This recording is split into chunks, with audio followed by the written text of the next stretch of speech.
కాంగ్రెస్తో టచ్లో 10 మంది బీఆర్ఎస్ ఎమ్మెల్యేలట. పార్టీ మారేందుకు ముఖ్య నేతలతో మంతనాలు. సీఎం రేవంత్ రెడ్డి, వేం నరేందర్ రెడ్డితో సంప్రదింపులు. గ్రేటర్ హైదరాబాద్ పరిధి శాసనసభ్యులే అధికం. టీడీపీ, కాంగ్రెస్ నుంచి బీఆర్ఎస్లోకి వెళ్ళిన వారే.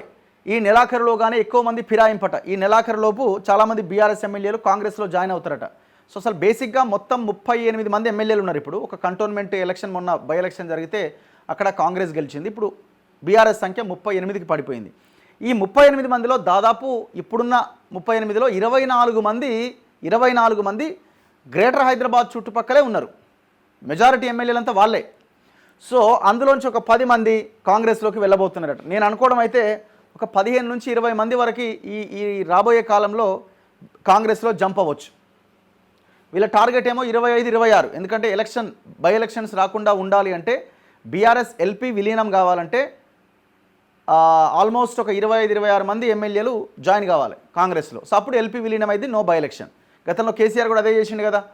12 మంది కాంగ్రెస్ ఎమ్మెల్యేలు అందరినీ లాగేసి కాంగ్రెస్ ఎల్పీని విలీనం చేసుకున్నాడు. సో ఇంకా దెర్ ఇస్ నో ఎలక్షన్ టెక్నికల్గా. లోక్సభ ఎన్నికల ప్రక్రియ ముగియడంతో రాష్ట్రంలో ఎమ్మెల్యేల ఫిరాయింపు పర్వం మొదలు కాబోతున్నది. ప్రతిపక్ష బీఆర్ఎస్ శాసనసభ్యులు కాంగ్రెస్లోకి వెళ్లేందుకు మంతనాలు ప్రారంభించారు. వచ్చే 5 ఏళ్ల పాటుగా సౌకర్యంగా ఉండే ఆలోచనతో కొందరు పార్టీ మారేందుకు రంగం సిద్ధం చేసుకుంటున్నారు. సౌకర్యం లేదేం లేదు, కబ్జా చేసినవన్నీ కాపాడుకోవాలా. చెరువులు కబ్జా, భూములు కబ్జా, మొత్తం ఆ నియోజకవర్గంలో దోపిడీ. ఏం చేయాలా మరి? కాపాడుకోవాలి కదా. అధికారంలో ఉన్న పార్టీ దగ్గరికి పోవాలి. ఆడ పచ్చగా ఉన్నది, ఆడ ఈడ ఎండిపోయింది, కథం అయిపోయింది. ఏం చేస్తారు? ఈడ ఉన్నాయి కాపాడుకోవాలి, మళ్ళీ కొత్త వాటి మీద పడాలి. అధికారం మత్తు. ఇప్పుడు ఈ దొంగలందరినీ ఇప్పుడు కాంగ్రెస్ తీసుకుంటుంది.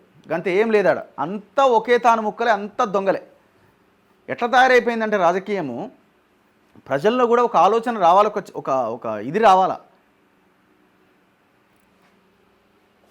అధికార పార్టీ ముఖ్యులతో అంతర్గత సంప్రదింపులు, చర్చలు సాగిస్తున్నారు. అటు నుంచి అనుమతి లభించినదే తడవుగా జంపు చేసేందుకు సిద్ధంగా ఉన్నారు. ఇలా 10 మందికి పైగా గులాబీ ఎమ్మెల్యేలు కాంగ్రెస్తో టచ్లోకి వెళ్ళినట్టుగా సమాచారం. వీరంతా ముఖ్యమంత్రి రేవంత్ రెడ్డి, ఆయన ముఖ్య సలహాదారు వేం నరేందర్ రెడ్డితో చర్చల్లో ఉన్నారు. అంతా బాగుంటే ఈ నెలలోనే భారీగా మార్పులు ఉండొచ్చని తెలుస్తోంది. వాస్తవానికి ఇలాంటి వారిని ఉద్దేశించే సీఎం రేవంత్ రెడ్డి బుధవారం నర్మగర్భ వ్యాఖ్యలు చేశారని చెబుతున్నారు. బీఆర్ఎస్ అధ్యక్షుడు కేసీఆర్ నేతలు, ఎమ్మెల్యేల ఆత్మగౌరవాన్ని బీజేపీకి తాకట్టు పెట్టారని, కమలం పార్టీకి ఓట్లు మళ్లేలా చేయడంతో 7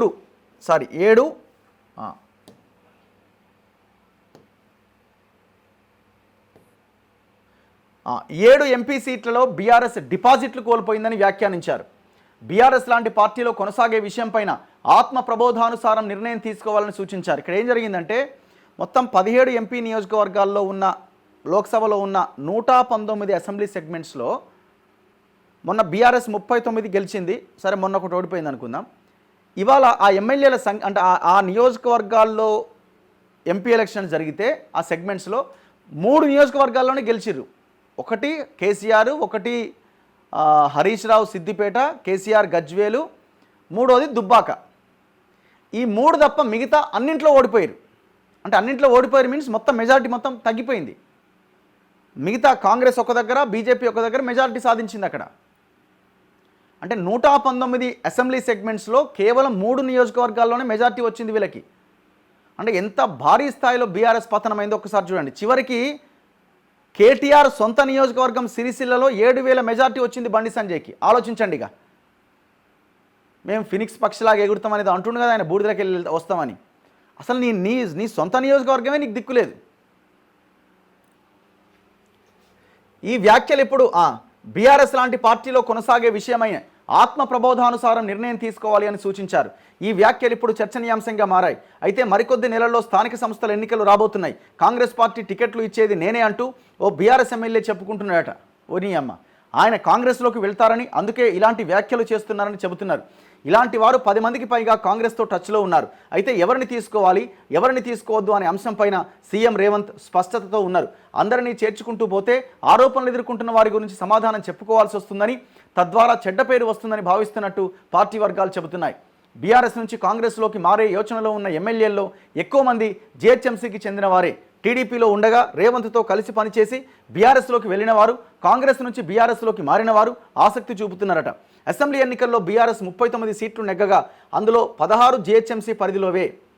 అంటే టోటల్ ఇంక్లూడ్ జిహెచ్ఎంసీ 16, మిగతా చుట్టుపక్కల ఆల్మోస్ట్ అంతా కలిపి 24 మంది. వీరిలోనే కొంతమంది కాంగ్రెస్ వైపు చూస్తున్నారు. నెలాఖరు కల్లా వీరు పార్టీ మారే అవకాశాలు ఎక్కువగా ఉన్నాయని విశ్వసనీయ వర్గాల సమాచారం. ఇప్పటికే 3 జంప్. బీఆర్ఎస్ ఎమ్మెల్యేలు ఇప్పటికే కడియం శ్రీహరి స్టేషన్ గన్పూర్, దానం నాగేందర్ ఖైరతాబాద్, తెల్లం వెంకట్రావు భద్రాచలం కాంగ్రెస్ తీర్థం పుచ్చుకున్నారు. రాజేంద్రనగర్ ఎమ్మెల్యే ప్రకాష్ గౌడ్ సీఎం రేవంత్ను కలిసినా ఆ తర్వాత వెనక్కు తగ్గారు. ఇదే సమయంలో ఉమ్మడి మెదక్ జిల్లా ఎమ్మెల్యేలు కొత్త ప్రభాకర్ రెడ్డి దుబ్బాక, సునీతా లక్ష్మారెడ్డి నర్సాపూర్, గూడెం మైపాల్ రెడ్డి పటాన్చెరు, మాణిక్రావు జహీరాబాద్ వీళ్ళు కూడా సీఎంను కలిశారు. వీరు కాంగ్రెస్లోకి వెళ్తున్నారా అనే అనుమానాలు వ్యక్తమయ్యాయి. కానీ వారు ఖండించారు. ఆనాడు అభివృద్ధి పనుల కోసమే సీఎం వద్దకు వెళ్ళినట్లుగా చెప్పారు. అయితే పార్లమెంట్ ఎన్నికలు రావడంతో దాదాపు 3 నెలలుగా ఫిరాయింపులు ఆగిపోయినాయి. ఎమ్మెల్యేలు చడీ చప్పుడు చేయలే. ఇప్పుడు ఎన్నికలు ముగియడంతో ప్రయత్నాలు ముమ్మరం చేస్తున్నారు. టీపీసీసీ అధ్యక్షుడిగా కూడా ఉన్న రేవంత్ రెడ్డి నుంచి అనుమతి పొందేందుకు ప్రయత్నిస్తున్నారు. అయితే దీనిపైన వేం నరేందర్ రెడ్డి కాస్త చొరవ తీసుకుంటున్నారు. కాంగ్రెస్లో చేరే యోచన ఉన్న ఎమ్మెల్యేలు వీరిద్దరితో పాటు ఇతర కీలక నేతలతో కూడా సంప్రదింపులు జరుపుతున్నారట. బీఆర్ఎస్లో ఉంటే నియోజకవర్గ అభివృద్ధికి పెద్దగా నిధులు అందవని భావిస్తున్నారు. దీని బదులు అధికార పార్టీలో చేరి సౌకర్యంగా ఉండొచ్చన్న ఆలోచన చేస్తున్నారట. అభివృద్ధి లేదు, బొందలేదు, అంతా దోపిడీ చేసిందంతా కాపాడుకునే ప్రయత్నం.